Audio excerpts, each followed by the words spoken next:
તો પહેલગામના હુમલામાં સામેલ ચાર આતંકવાદીઓની તસવીર પર સામે આવી છે। સ્કેચ જારી કરવામાં આવ્યા છે અને આ તસવીરમાં હથિયારોથી લદાયેલા નજરે પડી રહ્યા છે આતંકવાદીઓ। જે માહિતી મળી રહી છે કે આ તમામ આતંકવાદીઓ AK-47 લઈને આવ્યા હતા અને અંધાધૂંધ ગોળીબાર શરૂ કરી દીધો હતો। આ ચાર આતંકીઓની તસવીર સામે આવી છે। આતંકીઓ એ જ છે કે જેમણે 26 જેટલા ભારતીયોને નિશાન બનાવ્યા છે। એમાં 2 વિદેશના પર્યટક પણ હતા, જેમાં 24 ભારતીયો છે, 2 વિદેશી પર્યટક છે। આ તમામ લોકો પરિવાર સાથે ફરવા માટે ગયા હતા, પૃથ્વી પરનું સ્વર્ગ જોવા માટે ગયા હતા અને આતંકીઓ જે છે તેમણે અંધાધૂંધ ગોળીબાર કર્યો અને આ નિર્દોષ લોકોના મોત થઈ ગયા છે। આ ચાર આતંકીઓની તસવીર સામે આવી। હાથમાં હથિયારો સાથે આ તસવીર દેખાઈ રહી છે। જે 6 આતંકવાદીઓ હતા તેમાંથી 2 સ્થાનિક આતંકીઓ પણ હતા કે જેમણે પહેલા રેકી કરી હતી, પરંતુ આ 4 આતંકવાદીઓ જે છે એ લશ્કરે તૈયબાનું જે સ્થાનિક સંગઠન છે, સ્થાનિક આતંકી સંગઠન TRF છે, તેની સાથે સંકળાયેલા છે। લશ્કરે તૈયબાએ આ હુમલાની એટલે કે TRFએ આ હુમલાની જવાબદારી સ્વીકારી લીધી છે અને આ 4 આતંકીઓ એ જ છે, આ ચારે ગુનેગારો એ છે કે જેણે અંધાધૂંધ ગોળીબાર કરીને અને લાશોના ઢેર જે છે એ પહેલગામમાં ખડકી દીધા હતા। એક તરફ માફી માંગી રહ્યા હતા, ભલે તેમણે કોઈ ભૂલ નથી કરી, પરંતુ પોતાના સ્વજનને બચાવી લો એના માટે માફી માંગી રહ્યા હતા।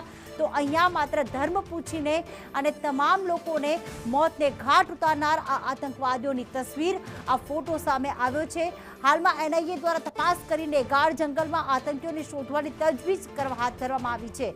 તો સાથે જે રાજકીય નેતાઓ છે એમણે પણ એવું કહ્યું છે કે કોઈને બક્ષવામાં નહીં આવે, તમામનું બલિદાન જે છે એને નહીં જાય અને ન્યાય મળશે તમામને। પરંતુ અહીંયા ક્યાંક રોકકળ પણ થઈ રહી છે, સ્વજનો તેમના ગુમાવ્યા છે જેઓ ફરવા માટે ગયા હતા। તો ગુજરાતીઓના જે 3 ગુજરાતીઓના મોત થયા છે એમાં તો એક પિતા પુત્રનો પણ સમાવેશ થાય છે કે જેઓ મોરારી બાપાની કથા સાંભળવા માટે ગયા હતા અને મોતને ભેટ્યા છે। પહેલગામમાં જ્યારે તમામ મુસાફરો પહોંચ્યા હોય તેમણે સ્વપ્ને પણ વિચાર નહીં કર્યો હોય કે આ તેમની છેલ્લી યાત્રા હશે, આ તેમની છેલ્લી મુસાફરી હશે, આ તેમની છેલ્લી ક્ષણ હશે। અને આજે જ્યારે જે ગઈકાલે આ જ સમયે મોજ મજા કરી રહ્યા હતા, વાતાવરણને માણી રહ્યા હતા અને આ આતંકવાદીઓ આ ગુનેગારોના કારણે જ ક્યાંક આ તમામ લોકો આજે આપણી વચ્ચે નથી। 26 લોકોના મૃત્યુ થઈ ચૂક્યા છે, જેમાંથી 3 ગુજરાતીઓનો પણ સમાવેશ થાય છે। હજી પણ 17 લોકો એવા છે કે જે ઇજાગ્રસ્ત છે, કેટલાય લોકોની શોધખોળ પણ કરવામાં આવી રહી છે, લોકો ભયભીત બની ગયા છે। તો જે લોકો શ્રીનગરમાં હતા અને પહેલગામ જવાની તૈયારી જ કરી રહ્યા હતા, હજી પહેલગામની યાત્રા કરવાના હતા, મુસાફરી કરવાના હતા, તે લોકો ઈશ્વરનો આભાર માની રહ્યા છે કે તે લોકો બચી ગયા છે। પરંતુ આ આતંકીઓને છોડવામાં નહીં આવે, આતંકીઓને બચવામાં નહીં આવે।